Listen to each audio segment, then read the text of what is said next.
Part 1: The Disappearance. The morning of October 21, 1992, was unusually still in the small town of Hartsdale, Indiana. Dew clung to the yellowed grass, and a brittle wind carried the scent of burning leaves through the narrow streets. It was the kind of morning that held silence like a secret. At precisely 7:43 a.m., 19-year-old Lisa Camden left her family's modest brick home for her morning jog. She always took the same route, down Wilcox Lane, past the abandoned feed mill, around the edge of the old school grounds and back. It was a 5-mile loop. She never returned. When Lisa's mother noticed she hadn't come back by 9 o'clock, she assumed her daughter had stopped to chat with someone, maybe a friend from school or a neighbor. But by noon, worry had started to crystallize into fear. By 3 o'clock, the police were notified. A missing persons report was filed at 3:28 p.m.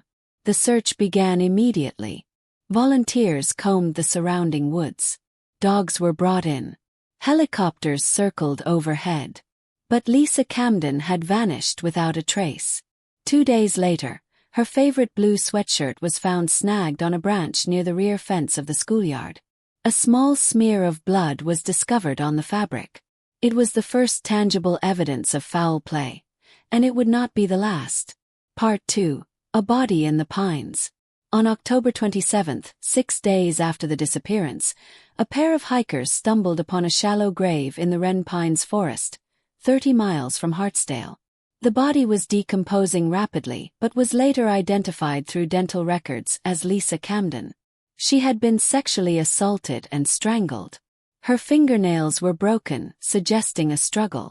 The killer had taken great care to obscure the grave. Branches and moss were arranged neatly above the disturbed soil, as if nature itself had been coaxed into hiding the evidence. Panic spread through Hartsdale like wildfire. Parents pulled their children from school. Joggers stopped jogging. The local paper ran the same headline 3 days in a row: "Monster Among U.S." Detectives from the Indiana State Police took over the case. The local department was deemed too small and ill-equipped for the scale of the investigation. Captain Walter Greaves, a seasoned officer with 2 decades of homicide work behind him, was placed in charge. Greaves needed a lead. And he found one, or thought he had, just 3 days later. Part 3: The Suspect. Kevin Holbrook was a 28-year-old maintenance worker at the high school Lisa had attended. He had no criminal record, but several teachers remembered him making off-color jokes. One student claimed he gave her weird looks. More importantly, Holbrook lived just 4 blocks from the spot where Lisa's sweatshirt was found. Police brought Holbrook in for questioning. They asked him about his schedule, his habits, his thoughts on Lisa. He denied everything. Polygraph results were inconclusive. But then came the search of his apartment. Amongst the clutter of toolboxes, used tires and old newspapers, detectives found a hunting knife. On its handle was a single flake of dried blood. Forensics matched the DNA to Lisa Camden. The knife was bagged, and Holbrook was arrested. The town exhaled. The headlines changed. "Arrest made in Camden murder." But the relief would not last. Part 4: The Trial. Kevin Holbrook's trial began in the summer of 1993. The prosecution built its case on 3 pillars: the knife, the proximity to the crime scene, and a jailhouse informant who claimed Holbrook had confessed during a late-night conversation. There was no surveillance footage. No eyewitnesses. No trace of Lisa's DNA in Holbrook's home or vehicle. Yet the public wanted resolution more than it wanted certainty. Jurors were swayed by the emotional testimony of Lisa's parents, the dramatic recounting of the informant, and the haunting forensic photos. Holbrook was found guilty of first-degree murder and sentenced to life in prison without the possibility of parole. He maintained his innocence from the first day of his incarceration. Part 5: Unraveling. In 2006, a group of law students from the University of Chicago's Exoneration Initiative reviewed Holbrook's case. Something didn't sit right. The informant, who had since died in a bar fight, had been used in 3 other murder trials. The forensic lab that tested the knife had come under scrutiny for mishandling evidence in unrelated cases. Even more troubling, an overlooked report in the original file mentioned unidentified male DNA under Lisa Camden's fingernails. A new petition was filed. The evidence was re-examined. The blood on the knife was retested using newer methods. It did not match Lisa Camden. In December of 2009, after 16 years behind bars, Kevin Holbrook's conviction was vacated. He was released from prison on a cold winter morning with no apology, no compensation, and no clear path forward. The case of Lisa Camden's murder remains unsolved. Part 6. Life After Guilt. Kevin Holbrook walked out of Indiana State Prison on December 18, 2009, into a world that had forgotten him. 16 years in a cell had blurred the edges of everything: technology, language, even the way people looked at him. The media framed his release in cautious terms. Conviction overturned, they said. Not innocent. His mother had died while he was inside. His younger brother had moved to Texas and had no interest in rekindling a relationship. His old job was gone. His apartment had been sold. His name was a whisper no one wanted to say aloud. He lived in a halfway house in Fort Wayne. He had no money, no social network, and only one item of clothing that predated his arrest: a faded denim jacket that no longer fit. At night, he lay on a cot and stared at the ceiling, replaying the courtroom in his head. Every sound, every glance, every lie. The guilt didn't just linger, it shifted. It became something heavier, darker. Kevin hadn't killed Lisa Camden, but the town had already made him her murderer. That reputation would never leave him, even if the state had. Part 7. The Pattern. In 2011, a tip arrived anonymously at the desk of a journalist named Aaron Voss. It was a short note, typed on a sheet of motel stationery. It read, "Lisa Camden wasn't the only one. Check Stark County 1990. They missed him once already." Voss was intrigued.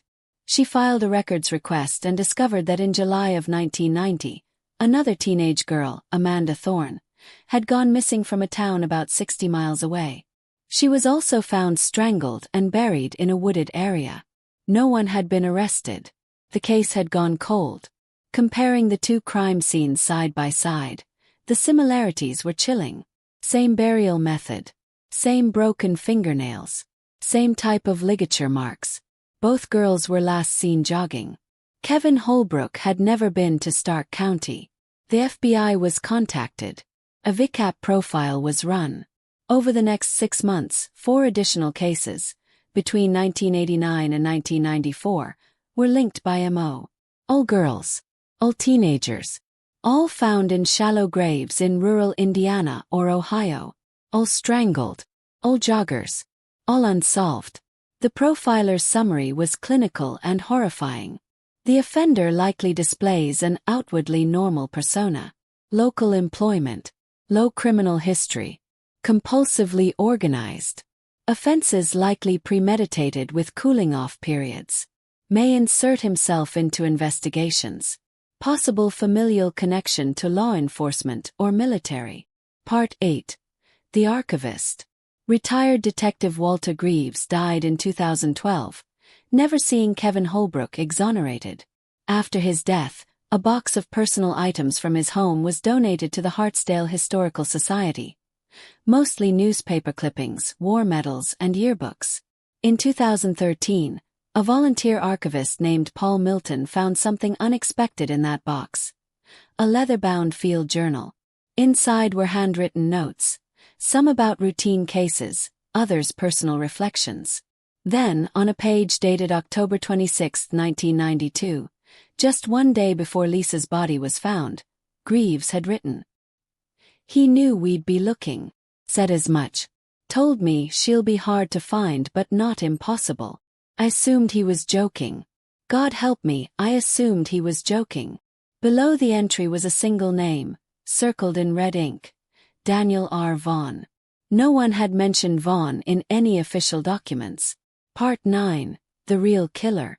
Daniel Vaughn had been a civilian dispatcher at the Indiana State Police Post in Hartsdale from 1988 to 1995. Quiet, polite, known for his punctuality and clean desk. After leaving the force, he moved to Illinois and worked as a night manager at a storage facility. He had never been arrested, never even received a speeding ticket. But in 2014, after a legal battle, a warrant was secured to search a unit he had rented under a false name for over a decade. What they found defied belief. Inside were dozens of boxes containing clothing, shoes, photos, hair clips, scraps of notebooks, even gym tags, all meticulously labeled. The names matched the victims in the unsolved jogger cases. Some of the items dated back to 1987. Vaughn was arrested at his home the next day. He did not resist. He asked for a cigarette and then said only one sentence. "I guess you finally found the quiet room." Part 10. The End of Silence. The media exploded. The jogger killer, the collector, Indiana's quietest predator. They all had names for him. But the truth was worse than any nickname. He had lived alongside them, attended PDA meetings, volunteered during food drives, spoken to Lisa Camden's grieving mother at a memorial service. He was convicted in 2016 for the murders of 6 women. Lisa Camden among them. Kevin Holbrook, now 51, was offered a formal apology by the state. He declined to attend the ceremony. When asked later by a reporter how he felt, he responded in writing, "There's no such thing as getting your life back. You just learn to walk without it." Part 11. Echoes. In 2021, Kevin Holbrook died in his sleep at a homeless shelter in Michigan. His obituary was 2 sentences long. No photo was printed. No services were held. Lisa Camden's grave remains well tended. Every October, her parents visit and leave a single blue rose. The school she once attended now has a memorial bench with her name engraved in granite. The track where she jogged was repaved, but the route is the same. And in the archives of the Indiana State Police, a black folder marked Case 92-107 sits on a high shelf. On the cover is a stamped note. Closed. But never resolved.